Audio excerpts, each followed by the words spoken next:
Joe Swinson joins me now. Well, you were supposed to be the shoo-in, but according to reports overnight, the postal votes are 50-50.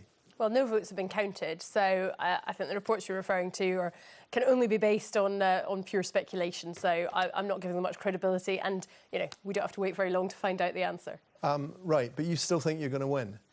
I'm very hopeful, but in politics, I never take anything for granted, and so I'm campaigning right up to the last minute. Of course, most members are voting by email, and that means people can vote right up to the final moment. OK. Now, you've advocated a pact with other parties to stand only one pro-EU second referendum candidate if there's a snap general election. This is what's happening. You've done a deal in Brecon and Radnorshire for the forthcoming by-election.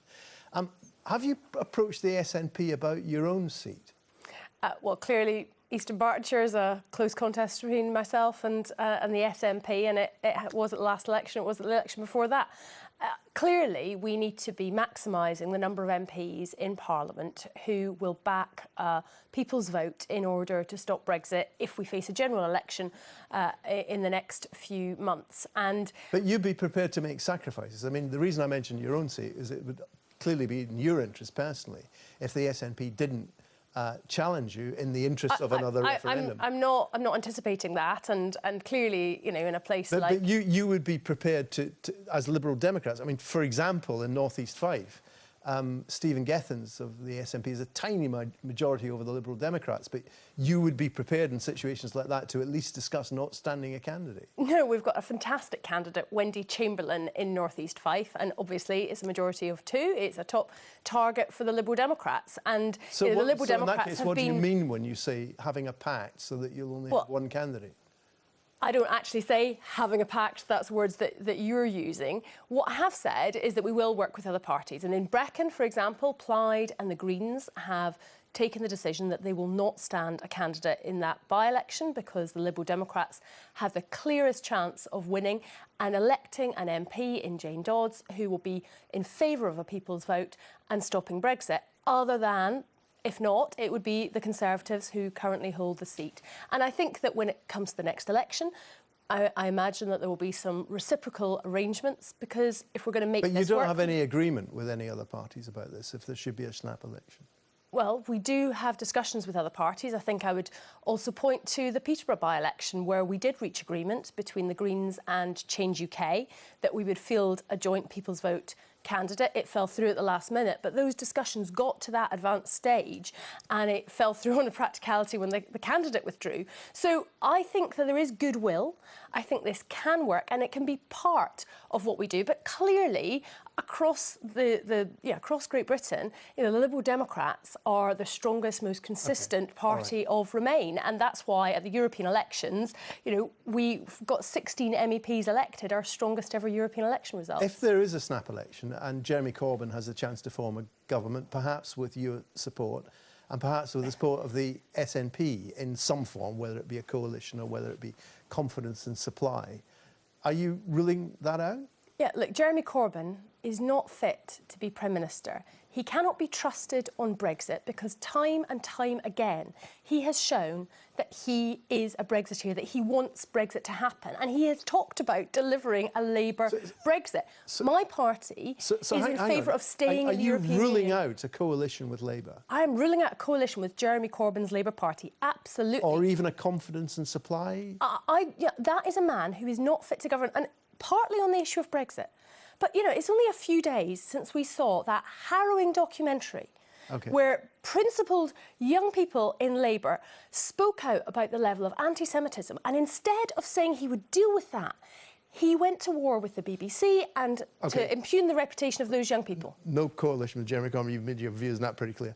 Now, look, I've been round the houses with Liberal Democrats like Willie Rennie about why you're so insistent that there should be another Euro referendum, but so insistent there should not be another independence referendum. Let's not go there, but I did want to ask you a question about that.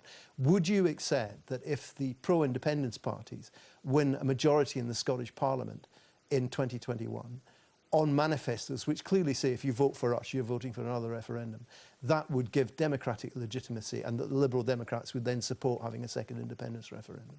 Well, that's a hypothetical which I believe isn't going to happen. And All I'm the going to questions campaign we're talking about are at the moment, what happens tomorrow is hypothetical in indeed, politics. but you're asking me about something where there could have been multiple elections between now and then. Let's look at the facts and what we actually know about votes cast in real elections when the SNP have made clear that they would like to have a second independence referendum. They have lost votes and lost seats in 2016 and in 2017.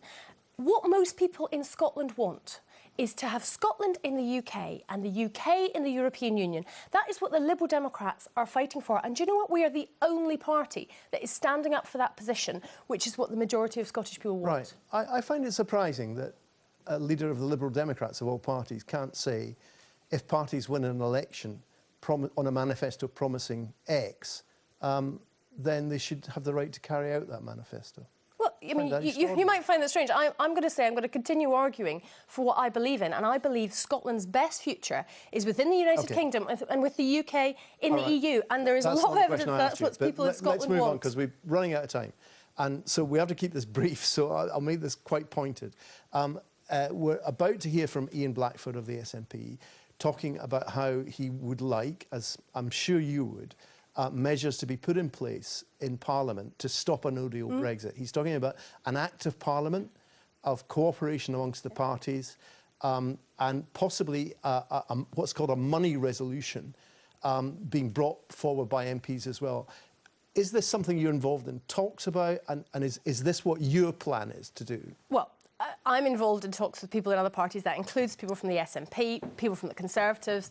We've seen, obviously, last week, significant rebellion by Conservative ministers. So I do believe that we can get the numbers to stop no deal. You do believe that? I do believe we can. I mean, the majority at the vote last week, 41. I mean, that was very, very significant. So these cross-party talks continue. There's a variety of different parliamentary devices that can be used and that are all under consideration. You know, we didn't anticipate it would be an amendment to a Northern Ireland bill that would enable us to get that measure through, but the opportunity came along and we took it. But is putting a bill through Parliament your favoured method? Well, I think the advantage of that is that it binds the government's hands, and it's certainly the method that we used in March, and it was successful in forcing the government to ask for an extension of Article 50. So I think there's a lot to recommend it. It may well be, as things pan out in the autumn, that we need to go down a different route, and we should basically be pursuing all options. But the advantage of a bill is that it ties the government's hands. All right, Joseph, we'll have to leave it there. Thank you very much. And look, we did, of course, ask the other contender, Ed Davey, to take part, but unfortunately he wasn't available.